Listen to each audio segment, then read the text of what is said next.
അമ്മയും മോള് ഓരോന്ന് കാണിച്ചു കൂട്ടും, കുഴിയെടുത്ത് മുടും ഞാൻ. ഒരു കാര്യം അറിയോ, ദിവസം 3 കുഴിയെടുത്തില്ലെങ്കിൽ എനിക്ക് പറ്റില്ല. അമിതമായ ഭയവും ടെൻഷനും നമ്മളെ കുഴി കൊണ്ട് ചാടിക്കും. അതുകൊണ്ട് പറയുകയാണ്, നമ്മൾ എന്ത് കാര്യം പറഞ്ഞാലും ശ്രദ്ധിച്ച് വേണം പറയാൻ. കാരണം എന്തെങ്കിലും കിട്ടാൻ അവർ കാത്തിരിക്കുകയാണ്. അതുകൊണ്ട് നമ്മൾ പറയുന്ന കാര്യങ്ങൾ സെറ്റിപ്പോരുത്.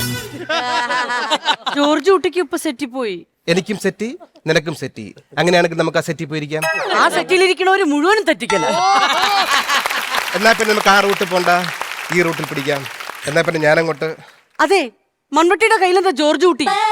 കൗണ്ടറില്ലല്ലേ, തെറ്റുകൾ കോമഡി മാത്രമായിട്ട് ഇറങ്ങിയിരിക്കുകയാണ്. മൺവെട്ടിയുടെ കയ്യിൽ ജോർജ് കുട്ടി എന്നല്ല പറയേണ്ടത്.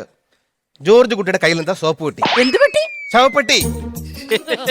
ഒരു കാര്യം പറഞ്ഞിട്ടുണ്ട്, അമ്മയും മോള് ഓരോന്ന് കാണിച്ചു കൂട്ടും, കുഴിയെടുത്ത് മുടും ഞാൻ. മനസ്സിലായോ? ജോർജ് കുട്ടി അതുകൊണ്ടല്ല, ജോർജ് കുട്ടിയുടെ കയ്യിൽ ഈ മൺവെട്ടി കാണുമ്പോ എനിക്ക് ടെൻഷൻ. അതുകൊണ്ടാ. എല്ലാം കുടുംബത്തിന് വേണ്ടിയല്ലേ ചെയ്തത്. ഒരു കാര്യം അറിയോ, ദിവസം 3 കുഴിയെടുത്തില്ലെങ്കിൽ എനിക്ക് പറ്റില്ല. മരുന്ന് കഴിക്കുമ്പോഴേ ഞാൻ കുഴിയെടുക്കുന്നത്. രാവിലെ ഒന്ന്, ഉച്ചയ്ക്കൊന്ന്, രാത്രി ആഹാരത്തിന് മുന്നേ ഒന്ന്. അതെന്താ ആഹാരത്തിന് ശേഷം എടുക്കാത്ത? ആഹാരം കഴിച്ചെടുത്താൽ കുനിയാൻ പറ്റില്ല. കാര്യം മനസ്സിലാക്കണം. ഓരോരുത്തർക്കും അടിച്ച് കൊന്നിട്ടാ മതി. കുഴിച്ചു പോകുന്നത് ഞാനാണ്.